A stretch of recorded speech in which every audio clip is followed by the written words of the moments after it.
Selamat malam. Kali ini saya akan melanjutkan membaca Injil Lukas, yaitu dari Lukas yang ke-10.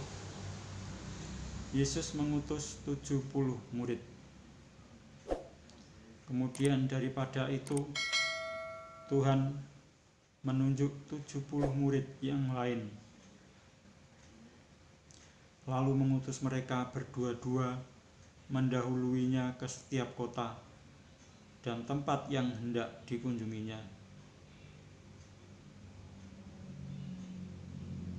Katanya kepada mereka, "Tuaian memang banyak, tetapi pekerja sedikit.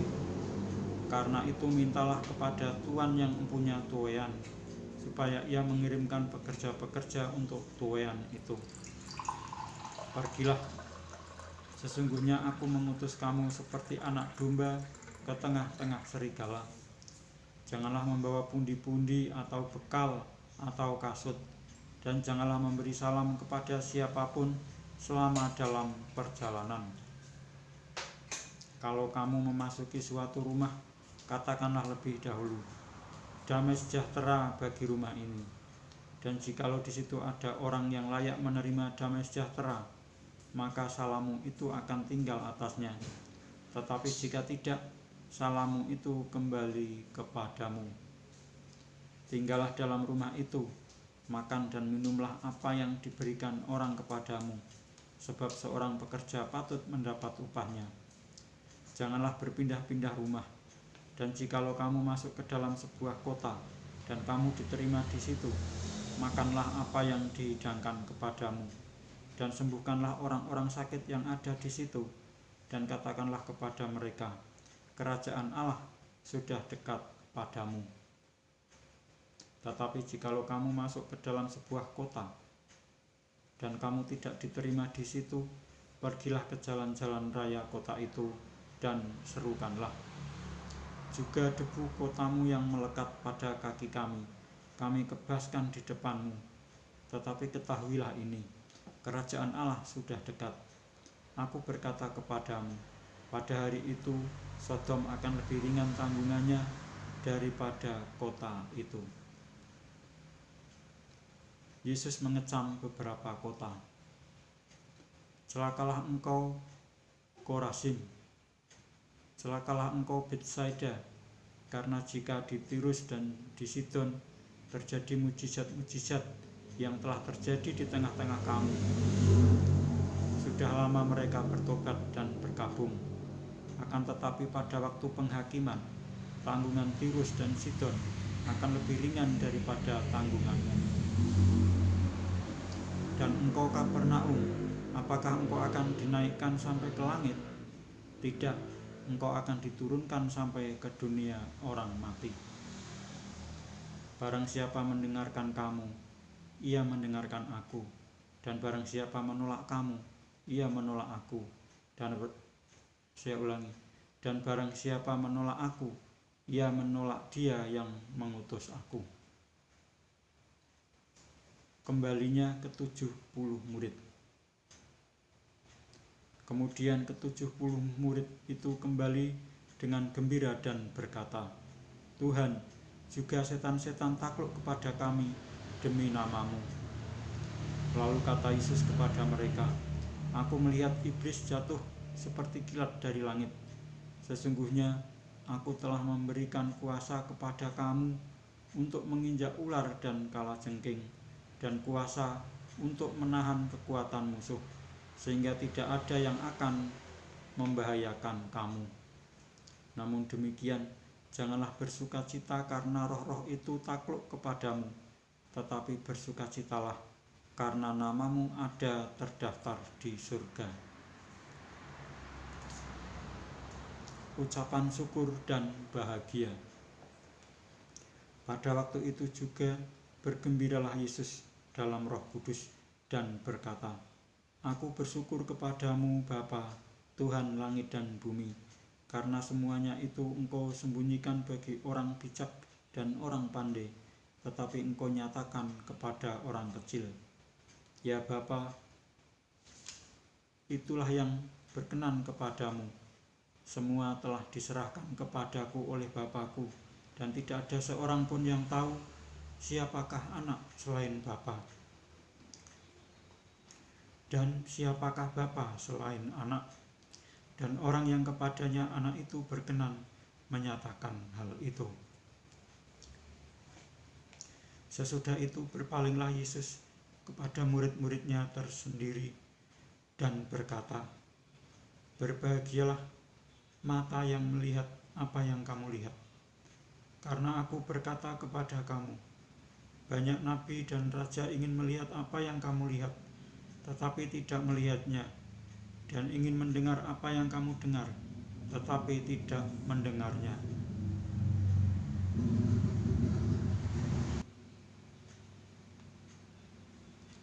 Orang Samaria yang murah hati. Pada suatu kali, berdirilah seorang ahli Taurat untuk mencobai Yesus. Katanya, "Guru, apa yang harus kuperbuat untuk memperoleh hidup yang kekal?"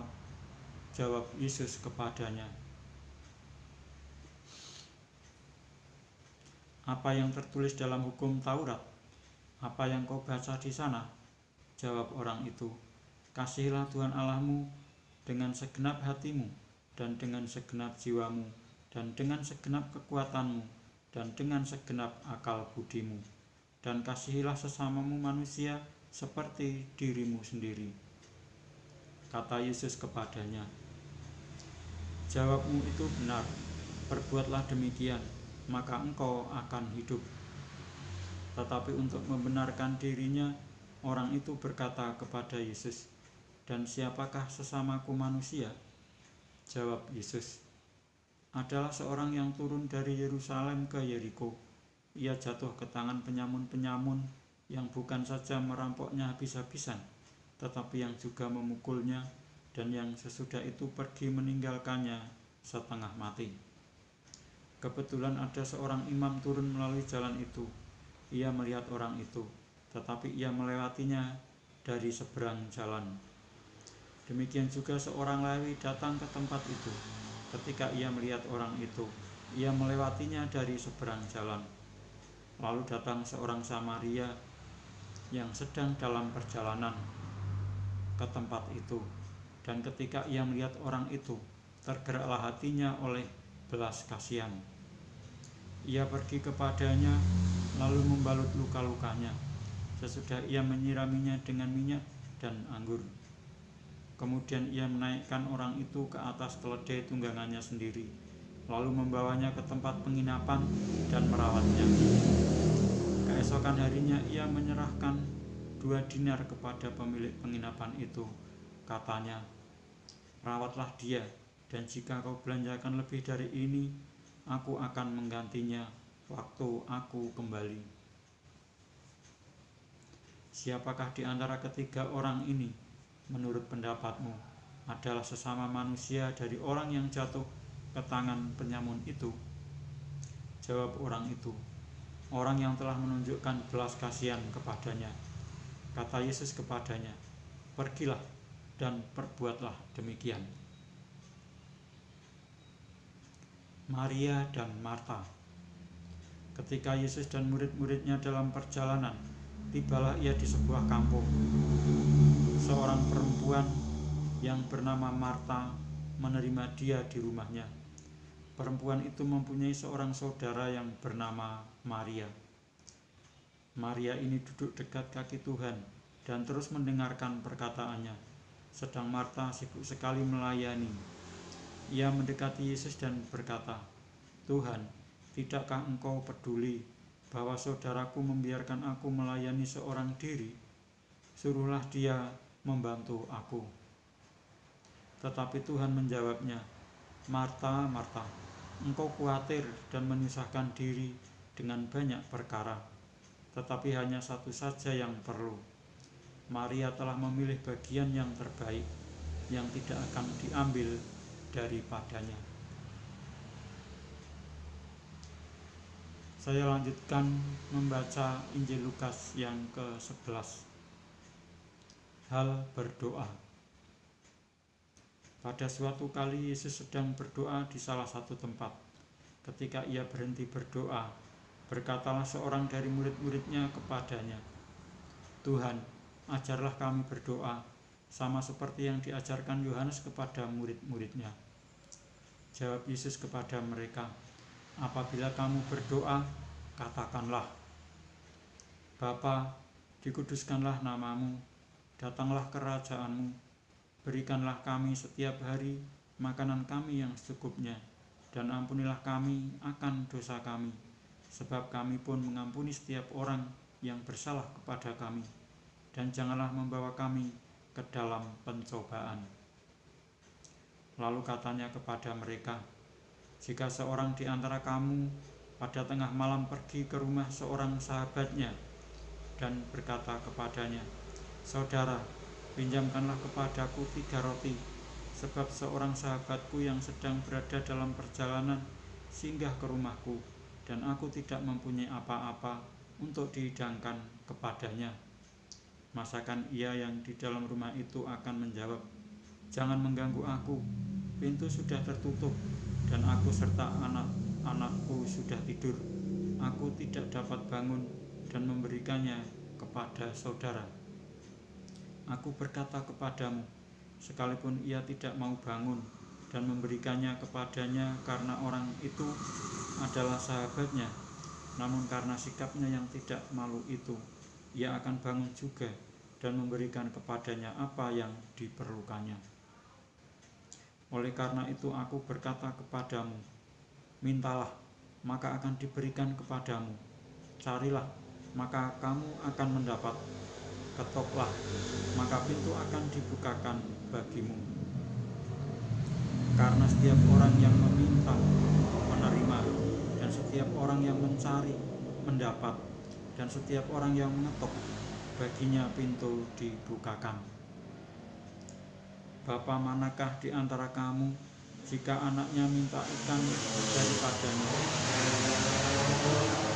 akan memberikan ular kepada anaknya itu ganti ikan?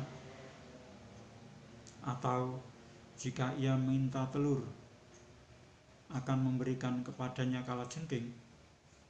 Jadi jika kamu yang jahat tahu memberi pemberian yang baik kepada anak-anakmu, apalagi Bapamu yang di surga, Ia akan memberikan Roh Kudus kepada mereka yang meminta kepadanya.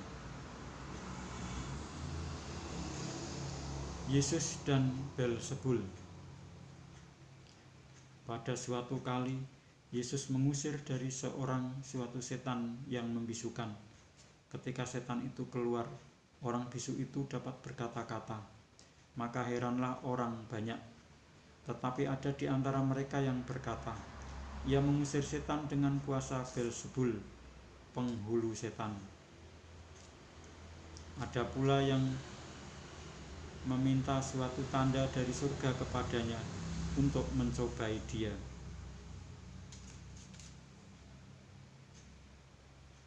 Tetapi Yesus mengetahui pikiran mereka, lalu berkata, setiap kerajaan yang terpecah-pecah pasti binasa, dan setiap rumah tangga yang terpecah-pecah pasti runtuh. Jikalau iblis itu juga terbagi-bagi dan melawan dirinya sendiri, bagaimanakah kerajaannya dapat bertahan? Sebab kamu berkata bahwa aku mengusir setan dengan kuasa Beelzebul. Jadi jika aku mengusir setan dengan kuasa Beelzebul, dengan kuasa apakah pengikut-pengikutmu mengusirnya? Sebab itu merekalah yang akan menjadi hakimmu. Tetapi jika aku mengusir setan dengan kuasa Allah, maka sesungguhnya kerajaan Allah sudah datang kepadamu.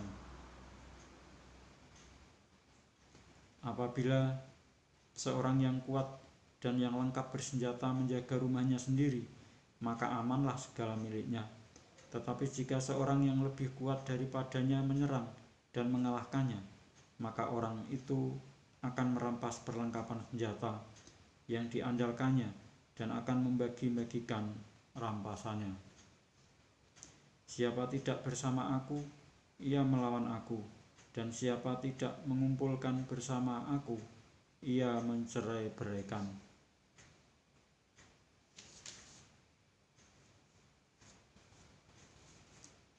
Demikianlah saya telah membaca Injil Lukas sampai dengan Lukas 11 ayatnya sampai dengan ayat 23.